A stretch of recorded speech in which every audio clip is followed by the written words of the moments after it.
todos, buenas tardes, muchas gracias por acompañarnos. Bienvenidos a un nuevo programa de Extra Economía.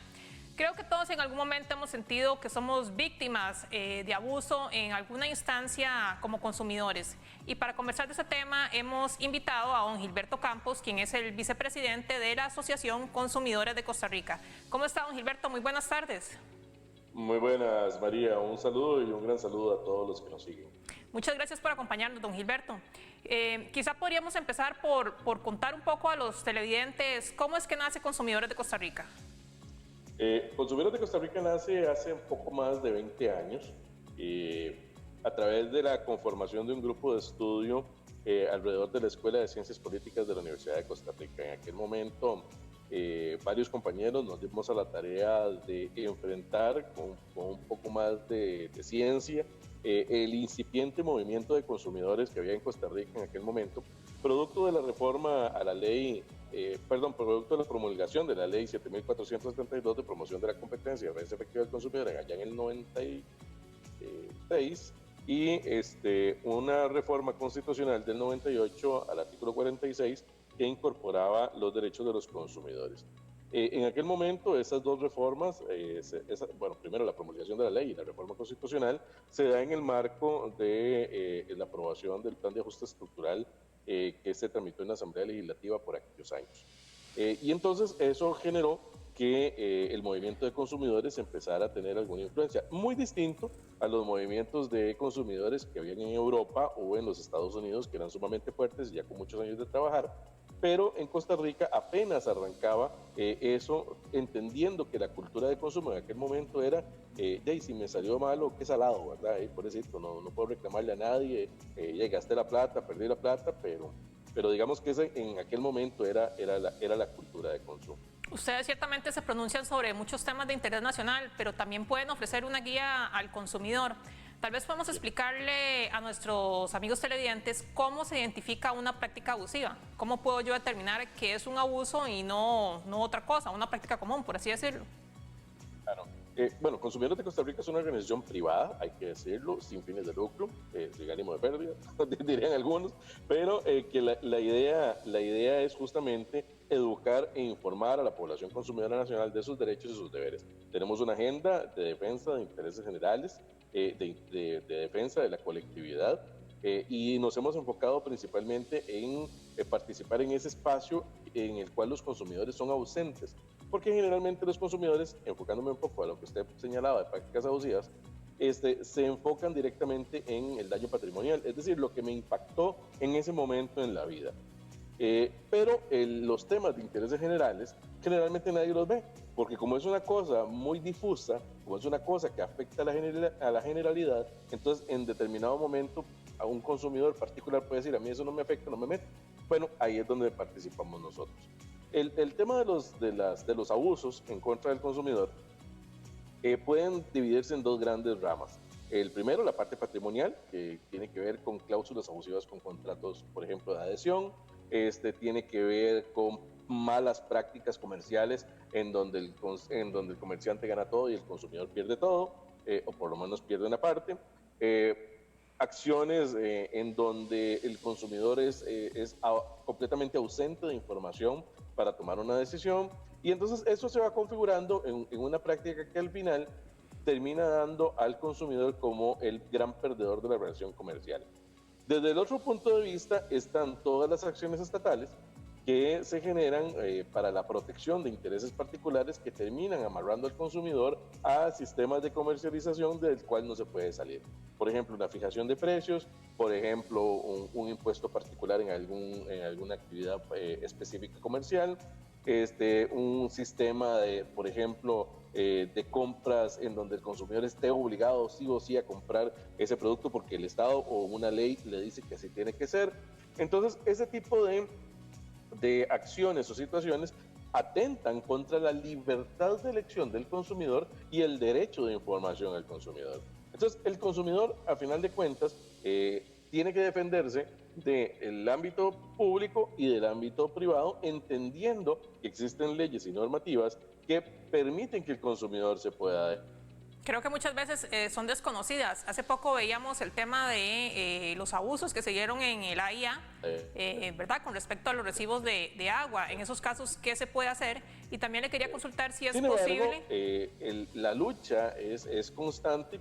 Sí, que son tantas ramas en las que los consumidores debemos estar enterados al menos de la forma en la cual se practican las prácticas comerciales, de que efectivamente desborda en mucho la acción de una sola organización. Pero en el caso propiamente, por ejemplo, del AIA, ¿cuál es el procedimiento, por ejemplo, que las personas podrían seguir para ejecutar esos reclamos? Entiendo que se habían paralizado los cortes, ¿verdad?, en lo que se resolvían los casos, pero a veces la gente se siente indefensa, ¿verdad?, porque parece que se siguen produciendo las situaciones. Sí. De hecho, vamos a ver, en materia de servicios públicos, vamos a ver, hay que empezar por decir que uno de los más grandes violadores de los derechos de los consumidores es el mismo Estado, ¿no? Y dentro de eso, prácticas de empresas públicas. Por ejemplo, el tema de la facturación en materia de servicios públicos, que usted apunte en materia de productos alcantarillados, ha sido todo un tema, ¿verdad? Que explotó con la pandemia, pero que ya venía dándose desde antes con pequeños reclamos de algunos consumidores insatisfechos y demás. Bueno, la autoridad reguladora de los servicios públicos, hay que decir que ha sido diligente en ese tema y él le ha señalado a Acueductos Alcantarillados en reiteradas ocasiones la necesidad de hacer inversiones necesarias para mejorar el sistema de facturación. Pero eso deja a los consumidores, a final de cuentas, en un estado como en un limbo, ¿verdad? Como en un limbo en donde el consumidor tiene necesariamente que hacerlo. Quería preguntarle también a don Gilberto, en estos casos, ¿es posible o es legal que le corten a uno el agua? Se supone que es un... ¿Y cómo son esos reclamos? Bueno, echar procesos legales que tiene a su mano, como por ejemplo los reclamos administrativos. Si la institución no le resuelve, tiene que hacerlo ante la autoridad reguladora de los servicios públicos. Imagínense que la ARECEP tiene en este momento alrededor de 5.000 reclamaciones que tiene que resolver por temas de facturación. Bueno, es necesario que los consumidores continúen presentando las quejas y las denuncias correspondientes cuando se sienten afectados en esos procesos. La gente a veces piensa que esto es una pérdida de tiempo, don Gilberto, que tardan mucho en resolver y que al final de cuentas nadie atiende sus casos. Sí, bueno, por ejemplo, en la Comisión Nacional del Consumidor... Creo que pocos conocen cómo funciona la ARECEP realmente y qué tipo de reclamaciones puedo hacer ante la ARECEP. Claro, para acceder a la ARECEP usted primero tiene que ir al operador. O sea, si tiene una facturación mala, tiene que ir necesariamente a Acueductos Alcantarillados, a la empresa de servicios públicos de Heredia, a cualquier proveedor de servicio, digamos, que esté regulado por la ARECEP. Si ese proveedor no le responde, entonces usted puede subir o escalar su denuncia ante la autoridad reguladora de los servicios públicos, ante la Intendencia de Agua, en el caso de agua específicamente que estamos hablando. Pero solamente cuando usted tiene una resolución que no le satisfaga del operador. De igual manera pasa con telecomunicaciones. Si usted tiene un problema con el servicio de internet o celular que usted recibe, entonces usted tiene que hacerlo primero a través de el operador, y una vez que usted lo está haciendo con el operador, entonces si el operador no le responde como usted desea que le responda, es decir, satisfactoriamente, entonces ahí sí, usted puede escalar ante la Superintendencia de Telecomunicaciones. Pasa igual con cualquier servicio público, es necesario primero recurrir al operador y luego a la autoridad superior, que en este caso es ARECEP o SUTEL. Pero hablábamos del largo tiempo que tardan estas cosas. Bueno, imagínese usted que nosotros hemos tenido casos en la Comisión Nacional del Consumidor que han durado 4 o 5 años resolviéndose. Casos por intereses generales, por supuesto, pero hay casos de consumidores que nosotros hemos conocido que duran 2, 3 años en procedimientos ordinarios ante la Comisión Nacional del Consumidor. Esto es necesario reformarlo, esto es necesario arreglarlo, hay que hacer de este tribunal administrativo, que es la Comisión Nacional del Consumidor, algo mucho más expedito, algo mucho más ágil, que permita tutelar de mejor manera los derechos de los consumidores, como hasta el momento lo ha hecho. Le preguntaba si es posible que a uno le corten el agua o le corten la luz, que se supone que son derechos constitucionales, tutelados por la Constitución. Sí, vamos a ver, el agua, con este tema hay que recordar que existen reglamentos, ¿verdad?, que establecen este tipo de procesos. Hay que recordar que si bien es cierto, el derecho al agua está ya contemplado dentro de la Constitución política, los usuarios tenemos la obligación de pagar. Y eso es una cosa muy importante. Hay que recordar que todo derecho genera una obligación. Y si nosotros como consumidores tenemos derecho a tener nuestro abastecimiento de agua potable, pues hay que recordar también que nosotros tenemos la obligación de pagar los servicios que consumimos. Esa es una condición muy importante. ¿Y por qué se la digo? Porque mucha gente dice, no, yo tengo un problema con esa gente, entonces ya no les voy a pagar. Y voy a dejar de pagarles. Y yo no quiero pagarles más. Y yo decidí no pagarles. No, es que, o sea, hay que tomar los mecanismos disponibles, pero también hay que entender que tenemos obligaciones como usuarios. Respecto del tema de las cortas, efectivamente, como usted bien lo señala, a las personas no los pueden dejar sin acceso, pero sí les pueden cortar el servicio de abastecimiento, digamos, a su hogar. Hay que recordar que el servicio de conducción del agua, a final de cuentas, es lo que se cobra, ¿verdad? Y entonces, en ese... No, le preguntaba qué pasa con la electricidad. No, la electricidad sí la pueden cortar, bueno, por supuesto, la electricidad sí la pueden cortar. De hecho, los cortes en materia eléctrica, son por falta de pago o por conexiones ilegales o por ese tipo de cosas. Pero hay que tomar en cuenta que como usuarios tenemos la responsabilidad y la obligación de entender cuáles son las condiciones del servicio que nos están proveyendo en ese momento. Ok, en el caso de lo que es internet o telefonía celular, eso sería directamente con la SUTEL. Sí, correcto. La Ley General de Telecomunicaciones estableció esa potestad, esa separación, digamos, de entidades en donde la Superintendencia de Telecomunicaciones es el órgano superior que regula la materia de telecomunicaciones del país. Obviamente, los usuarios que tengan problemas, digamos, con su operador, de los cuales el operador no les resuelva satisfactoriamente, la SUTEL es el órgano al que deben elevar las quejas y las denuncias correspondientemente. Es el órgano superior de todos los operadores de telecomunicaciones privados que existen en el mercado. Últimamente escuchamos que tal vez el servicio de internet se cayó 3 veces esta semana, o me cortaron la luz, no sé, 4 veces esta semana, por cortes que hace Fuerza y Luz o, ¿verdad?, otras compañías. ¿Eso es posible reclamarlo o no? Claro que es posible reclamarlo, pero ahí entramos en una discusión de la forma de registrar esas cosas. Es relativamente sencillo cuando usted, por ejemplo, tiene el servicio eléctrico y usted puede medir cuántas horas estuvo sin luz de tal hora a tal hora, ¿verdad? Y usted puede demostrarlo, ¿verdad?, fácilmente con los salarios de corte. Pero en materia de telecomunicaciones y velocidades de internet, ahí tenemos, que utilizar mecanismos adecuados. Le voy a dar el ejemplo. Hace poco, una persona que pagaba un servicio de internet a través de una cablera nos decía, vean, es que yo tengo problemas serios de internet porque yo pago un paquete de 100 megabytes y yo nunca recibo los 100 megabytes. Yo siempre recibo como entre 20, 30 de bajada, y de subida, olvídese, de subida tengo 1 o 5 o 3 megabytes cuando puedo. Entonces, lo primero que hay que hacer es justamente preguntarle al operador cuál es la aplicación que utilizan para medir la velocidad, ¿verdad? Usted puede hacerlo con la aplicación que usted mejor lo prefiera, pero es bueno que usted lo haga también con esa aplicación de medición de cantidad de megabytes del operador. Entonces, usted puede hacer un registro. Usted puede ir tomando pantallazos, aparece la hora, la fecha, ir registrando los momentos de pérdida de señal que usted puede tener. Una vez que usted tenga ese registro, entonces usted puede acudir a la superintendencia, usted puede acudir al operador, ¿verdad?, y decirle, vea, de tal fecha a tal fecha yo tengo todos los registros donde usted no me ha dado lo que me ofreció. Porque hay que recordar también que la oferta de la publicidad, ¿verdad?, la oferta que aparece en la publicidad, cuando usted va a comprar o contratar un servicio, también es parte del contrato.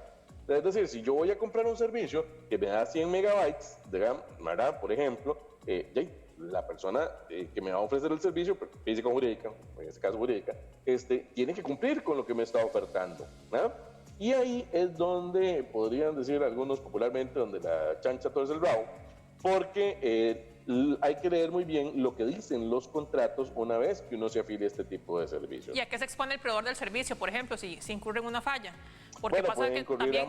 pueden incurrir en multas, la SOTEL puede ordenar el resarcimiento de la pérdida digamos, de velocidad, entre otras cosas. Pero hay que tomar en consideración que, a final de cuentas, a mí como consumidor, en muchas ocasiones, cuando hemos hablado de esto con la gente, lo que nos dice es, ve, a mí no me importa que lo multen, a mí lo que me importa es que me den lo que yo estoy pagando. Y eso tiene que ver entonces con la saturación de las redes, tiene que ver con la infraestructura existente en Costa Rica sobre redes de telecomunicaciones, tiene que ver con la necesidad de la ampliación de la red, tiene que ver con la necesidad de la implementación de la red 5G, tiene que ver con la necesidad de que los municipios aprueben la reglamentación necesaria para permitir la instalación de más radiobases en Costa Rica, entre muchas otras cosas. Lo que pasa es que usted a veces compra un plan celular, ¿verdad? Que es por todo un mes y a la semana o a los 15 días le dice, ya consumió todos los datos. Y uno dice, pero bueno, ¿cómo? Si estoy conectada en Wi-Fi en mi casa y Wi-Fi en el trabajo, ¿cómo es que consumí todos los datos? Y le dicen, bueno, es que ya los consumió y se siente uno como indefenso porque uno dice, bueno, ¿y cómo pruebo yo que no los consumí? Bueno, hay aplicaciones de medición de consumo de datos en los teléfonos. Es decir, lo más importante aquí es que la gente pueda, primero, medir si efectivamente lo que le están diciendo es cierto, ¿verdad? Entonces uno puede bajar una aplicación en el teléfono de medir la cantidad de datos que usted está consumiendo. Eso es lo primero. ¿Cómo cuál aplicación, don Gilberto? ¿Cómo se llama la aplicación? Ahorita no recuerdo, María, digamos los nombres específicos, pero existen varias aplicaciones ahí en las tiendas de aplicaciones ya sea de Android o de iPhone o de cualquier otro. Que la gente puede buscar ahí medidores de datos y ahí les aparece. Pero lo que sí le quiero decir con esto es que la gente tiene el derecho de hacer el reclamo al operador y decirle, vea, yo a la fecha tal que ustedes me mandaron el mensajito había consumido tanto, según esto. Y entonces ahí inicia la discusión con el proveedor, pero también es muy importante que revisen la gente el contrato de prestación. ¿Por qué insisto en el contrato? Porque al final de cuentas muchas veces la gente hace reclamos que están claramente estipulados en el contrato. A veces en contra del consumidor, a veces justificando la práctica del operador. A veces justamente lo que hacen es determinar que el operador no lo puede hacer. Pero lo más importante es que la gente lo lea. ¿Cuál es el problema de esto? Que la gente tiende a no leerlo. La gente cuando está enfrente de la persona, digamos, del funcionario, del servicio de telecomunicaciones, está pendiente de tener su teléfono nuevo, de tener su nueva línea, tiene euforia el consumidor y eso está muy bien, pero en esa euforia hay que tener un poco de calma y sentarse a leer de a poquito el contrato que le están dando. Vea, a mí me pasó una vez, yo me senté ahí enfrente del operador del ICE porque estaba renovando el plan, no me acuerdo qué era la cosa, y él me dio el contrato para firmar. Y yo me senté a pata cruzada de ver el plan y el muchacho se me quiso enojar, ¿verdad? Porque me decía, no, mire, es que yo tengo mucha gente que atender, de usted va a durar mucho leyendo el plan. Y yo, sí, es mi derecho leer el plan, ¿verdad? Es mi derecho leer lo que voy a firmar, lo que estoy contratando. Entonces existen técnicas de venta de presión, no necesariamente en el ámbito de telecomunicaciones, sino en todos los ámbitos, que fuerzan al consumidor por una presión social de tiempo o demás a firmar sin leer. Lo más importante es que la gente firme habiendo leído. Así es, también hay una Defensoría del Consumidor Financiero y una Defensoría del Consumidor en el Ministerio de Economía. ¿Estas instituciones siente usted que ejercen la suficientemente fuerza para defender al consumidor? Bueno, vamos a ver, lo que existe en el Ministerio de Economía es una Comisión Nacional del Consumidor, que es un tribunal administrativo que tutela los derechos del consumidor. Es común que exista una apreciación señalándole o relacionándole con el concepto de defensoría. No, pero lo cierto del caso es que ahí el consumidor no lo van a defender. Eso es un tribunal donde usted va a tener que ir a demostrar. Si bien es cierto, la carga de la prueba recae en el comerciante, lo cierto del caso es que el consumidor tiene que llevar las pruebas necesarias para demostrar lo que está reclamando. Esa es la primera de entrada. Y efectivamente está desbordada, no tiene capacidad, los casos duran mucho tiempo, el desmantelamiento sistemático del sistema de protección al consumidor en el Ministerio de Economía ha sido permanente desde hace muchísimos años, les quitan personal, no contratan más gente para resolver la gran cantidad de casos que tienen. hay presas de casos, entonces pues, la respuesta a eso es sí, efectivamente no es suficiente. Y en lo que usted señalaba, lo del tema de la Oficina del Consumidor Financiero, pues desde su nacimiento está muy ligada a los bancos, ¿verdad? Estatales, a los bancos, a la banca en general. Y si bien es cierto, hacen estudios interesantes respecto de temas financieros, no hay que perder de vista que es una oficina que está relacionada con este sector comercial y no necesariamente es independiente relacionada con temas de consumidor. En el caso de lo que son las ventas a plazo, tenemos ya, don Gilberto, 2 años esperando que el MEIC saque el famoso reglamento que anunció, ¿verdad? Como lo digo, ya hace 2 años. Eso toca desde la compra de entradas para conciertos, seguros, funerarias, sí. O sea, las famosas inmobiliarias, cualquier cantidad de temas, ¿verdad? ¿Qué ha pasado con eso? ¿Usted cree que eso pudiera salir pronto? O sea, no ha pasado nada. En realidad nosotros, desde que empezó doña Victoria Hernández, su gestión como ministra de Economía le ha quedado debiendo muchísimas cosas a los consumidores. La deuda es muy grande y dentro de esa deuda está el tema de las ventas a plazo.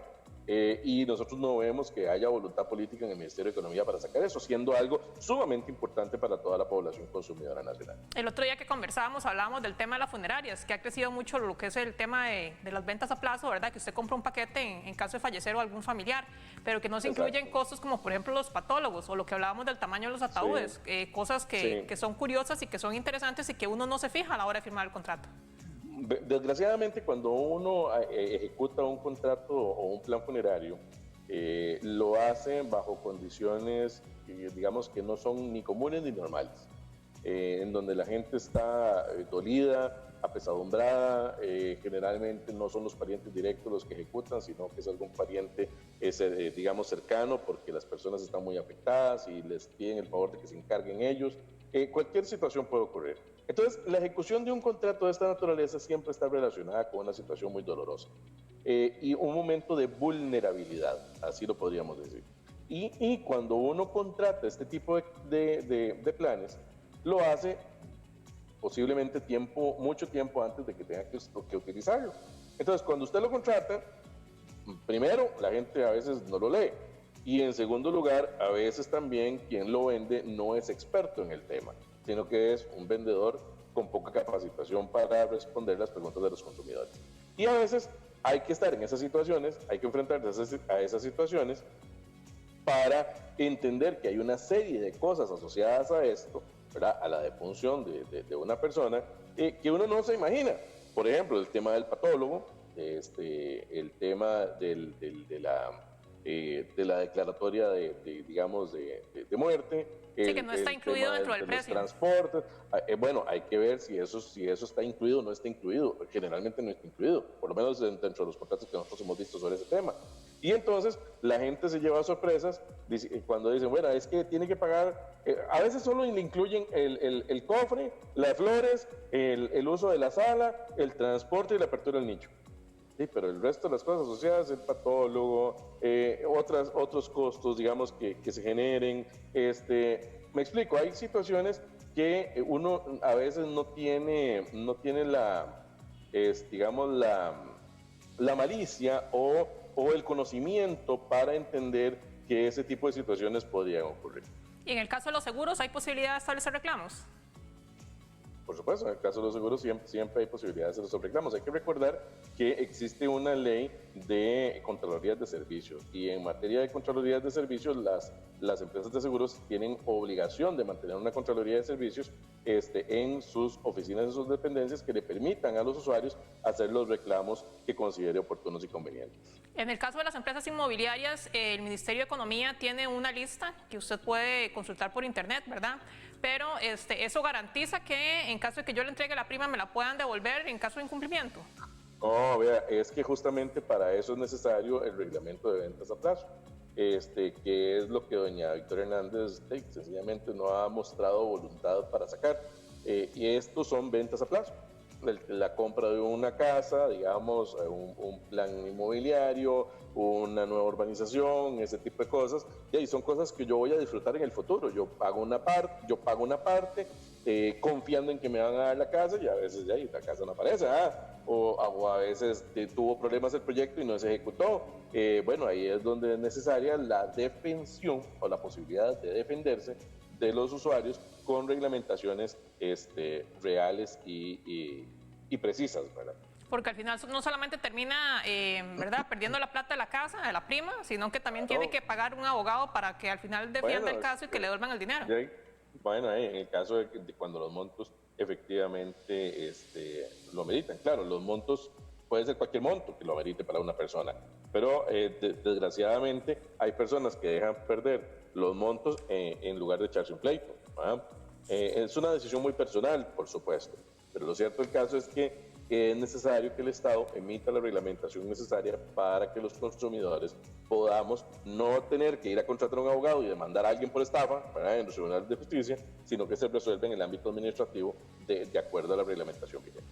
Bueno, Gilberto, se nos ha acabado el tiempo, pero le agradecemos mucho su presencia en el programa y esperamos invitarlo una próxima vez con estos temas que son muy interesantes. No pudimos hablar del tema de las pensiones que se está discutiendo en este momento, la reforma, pero es un tema muy amplio que tal vez podamos abordar si es que no se toma la decisión por parte de la Caja de manera inmediata.